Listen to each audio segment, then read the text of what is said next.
Hi. Guess the audio fades out, right? Yeah, okay. So, my name is Dan, and today I want to talk about updates from OCI Images or uh, what to do when you don't want to use bootc and want to use something that definitely totally works and will not wreck your system. So first, who am I? My name is Dan. I work at SUSE nowadays as my job title says full stack web developer in the maintenance team. And on the side, I do stuff like this. But let's get first to the actually to the meat of the topic, and that's atomic updates. So I hope this won't the first 3 or 4 slides won't bore everyone in the room. Atomic updates are essentially just the kind of the updates that you apply.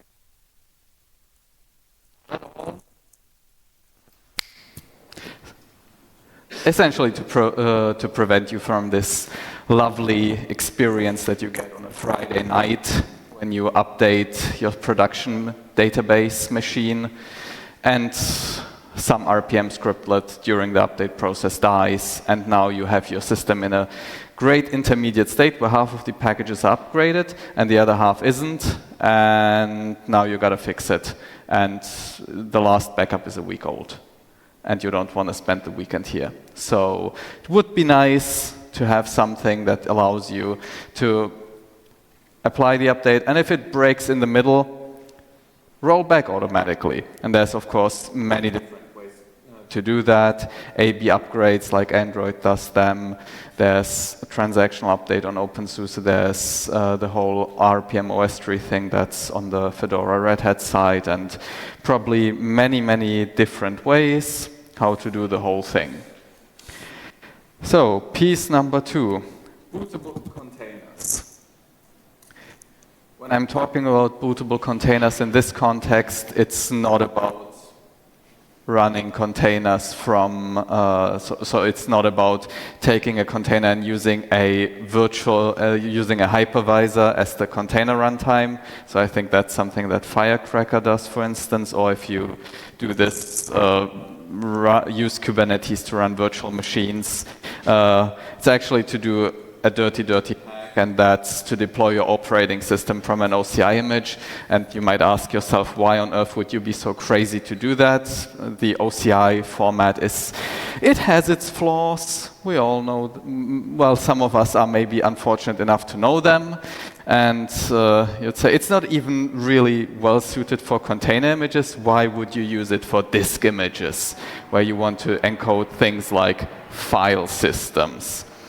And I would say there's one great advantage, and that's I can barf out a Docker file pretty quickly that will most likely work. And if you ask me to build a real disk image, something like a QCOV2 and ISO with one of the 50 different image building tools.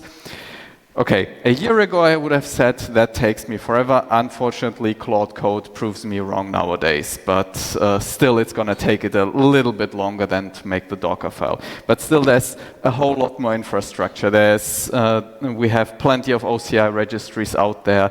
The Linux distributions have them. And this gives us far more tooling that exists out there than for disk images. But as I said, OCI images, they have also their disadvantages. But still, it's a relatively well understood and simple format with a lot of tooling around it. So how would you actually boot from such an OCI image? A very high level description of that is essentially you have somewhere your OCI registry.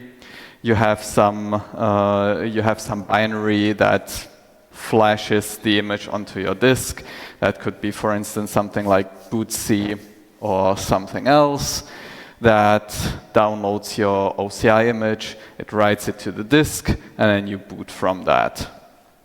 And of course, the interesting part is how do you actually write it? So, since I've been doing detours all the time,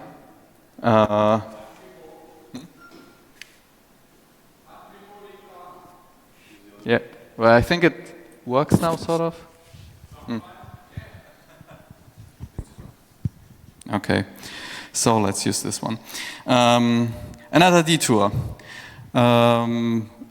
This is actually the big part of this whole project, and that's OpenSUSE's transactional update kit. At least I hope that's what the abbreviation means. This is a project that's born out of OpenSUSE's atomic updates model, and that one heavily leverages Btrfs. So essentially, the idea is your root partition has Btrfs subvolumes, and if you want to run an upgrade, you create a new snapshot from your existing root partition, you install the updates into that, and if everything worked, then you set the new subvolume, let's say in this case number 3, you ran your upgrade into that one, and if it worked, you set that as your default Btrfs subvolume, and the default Btrfs subvolume essentially becomes the contents of your root partition. And then you reboot from that, and you get your upgrade.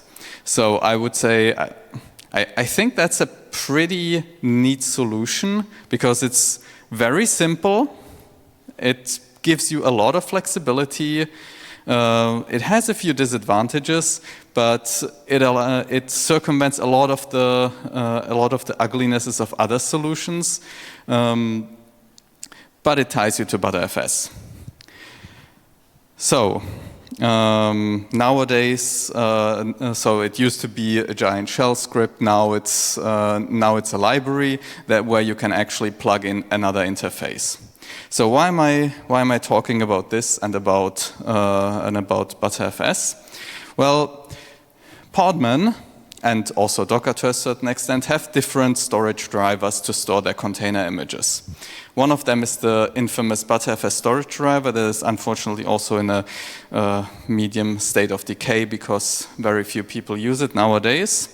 But what the thing does is it creates multiple Btrfs subvolumes per container image and in a certain directory under the graph root, which is somewhere on the file system. The interesting part is if you're for every image, you get a subvolume on disk, and the individual layers are snapshots of the previous layer for some reason. I'm not entirely sure why it was designed that way. But the interesting part is each image becomes a subvolume. And that essentially is all that this container snap thing that I've built last year during Hack Week does. Sorry if that's kind of a letdown, because that's literally it. It just creates another storage, and it just stores the image. And the storage driver that you can use as a library does everything. It puts everything down there into it puts your container image into a Btrfs subvolume. And then you just have to switch the default subvolume, reboot, and then your root partition looks like the contents of your container image. Well, more or less. You have to do a little bit of tweaking because the bootloader will otherwise not really recognize your new operating system. But essentially, that's it. And if you don't believe me, I have pre-recorded the demo. I hope I have the VM still running. So what this is a recording from Virt Manager. This is already a VM where I started out as an OpenSUSE tumbleweed.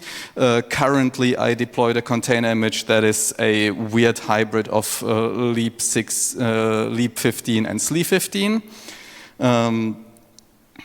And now in this case, let's just print out the available container images that are there. That's at the moment 3. Then I have a ugly script to switch in this case to a tumbleweed image. Yeah, sorry, serial consoles. That does a bunch of stuff. Reboot. You already, maybe, you saw it very quickly. It's already the tumbleweed bootloader. And if you log back in, whoop, that's OpenSUSE tumbleweed. And you can now go back, take one of the, go back to the SLE image or LEAP. It's binary compatible, so it's kind of the same thing. You run the script again. In this case, there's more output because I do the OS switching in a very dumb way, which includes just reinstalling the bootloader, and then it just works. And we're back to SLE. Yeah. So I think that should be it. Okay. Challenges encountered. Some of them include, some of them might be taken from my rage postings on Mastodon, because I frequently manage to get the system into very ugly states. I don't know how I got into that one, but I think I tried to reinstall the bootloader one too many times. Or realizing that you also have to enable services, and doing that in containers always includes creating symlinks yourself. But okay, for actual challenges, so what's really annoying about doing anything here is a long debug cycle, because I'm not putting this on my machine. I know I wrote it, so I don't have enough trust in that yet. So testing anything out is a very long, very manual process. Then also the TUI kit, it has a nice interface, but it's still, you can still see that it's just historically born out of being something for OpenSUSE and built for Snapper, which is a Btrfs snapshotter. And there is a lot of implicit assumptions. And if you don't satisfy them, suddenly something breaks. Like if a certain directory called .snapshots on the root partition is not there, it will just not work. My tool doesn't need it, but yeah, that's something that we still need to fix. And then generally bootloaders and grub are just weird and sometimes don't behave very well. Or I'm not very smart when it comes to bootloaders, which is the more probable answer. So what's left to do? So by the way, every time I give this talk, this slide grows by at least 1 point. That's why it's getting fuller and fuller, but unfortunately point number 1 still remains, and that's give it real actual usage. So still it's in a very experimental state. Currently also there's one big issue, and that is if you deploy something from a container image, essentially all your configs that would be, for instance, in etc, or that wouldn't be on a different subvolume than the default one, they just get overwritten. I'm working on a different tool that is in an even more broken state and might help with that, which would bind mount certain configs out of that, but it's also really not a catch-all solution for everything. I mean, the command line interface definitely could use some help. I haven't really tested kernel updates and bootloader updates, so kernel updates could just work, bootloader updates will most certainly not work. Fortunately, they are currently rare enough. Another interesting issue is image builder support. So I have managed to get some rudimentary support into the Kiwi image builder that's used by OpenSUSE and nowadays Fedora too. But unfortunately, it involves a two-step process where you create an ordinary standard VM, and then on first boot you switch it into a VM that uses this whole shebang. The problem is I try to build a VM that would use container snap by default. And when I asked the Kiwi developers about that, they told me, forget about it. We won't be able to do this in Kiwi. So I did the dirty way, which was 5 lines of code or something. So I opted for that. Unfortunately, currently it also only works if you have a patched version from TUI-Kit, because my pull request hasn't still been merged, but at least it's been looked at now, so there's hope.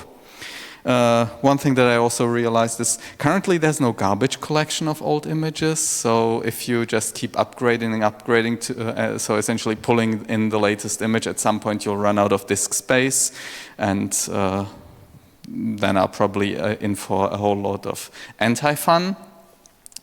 And now there's the task for you. So if this didn't discourage you enough, go to GitHub, take a look, and maybe try it in a VM, or maybe just steal an idea. And with that, I'm done. I thank you for staying here so long. If you have any questions, I'd be happy to answer. Thank you. Any questions?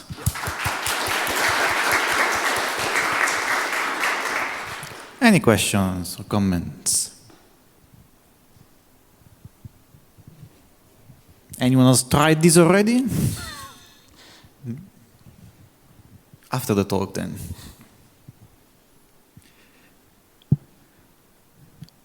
We have a couple of minutes. Oh, yes, we have one. The competition. Can you expand a little bit on the ITSI handling and how you do things there? In what? The what? The second point here. Can you expand a little bit of how do you do ITSI handling? Well, currently I don't really do ITSI handling. That's the problem. So the idea here was really to just have a proof of concept and not worry about that. And also, I would say that this whole approach is. I'm afraid it's not going to be flexible enough for a general purpose machine. So probably you could say that proper ITSI handling.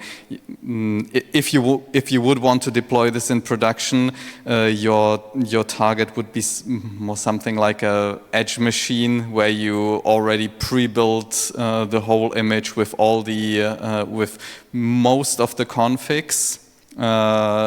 Already during the container build, and then just deploy it. And for all the remaining files which are problematic, like ITSI Shadow or Pass Video, whatever else, I stole the idea from by a suggestion from a colleague from the Elemental folks, I think, that those configs that you don't want to take from the image, you just bind mount them from the outside. And that's what this Bindicate tool is supposed to be doing at some point. But I tried it today, and for instance, it doesn't work for ITSI PassVD. Until you try user add, because user add moves it at some point, and if it's a bind mode, it just breaks. Any other questions or comments? Yes. Do you have any idea or plan in your head on how to handle the kernel and bootloader update handling yet? So as I said, I hope that kernel updates will not be that much of a problem. About the bootloader, not really. I mean, if it's, I think Thorsten has an idea.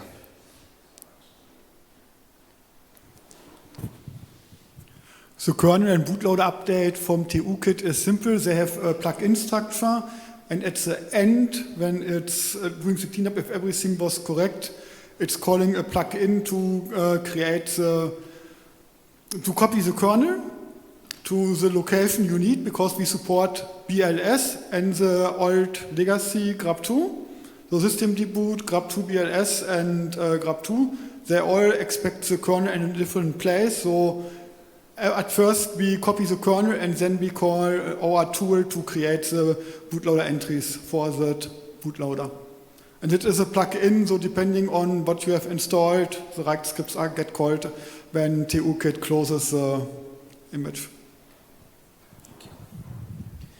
Any other question, comment? Yes.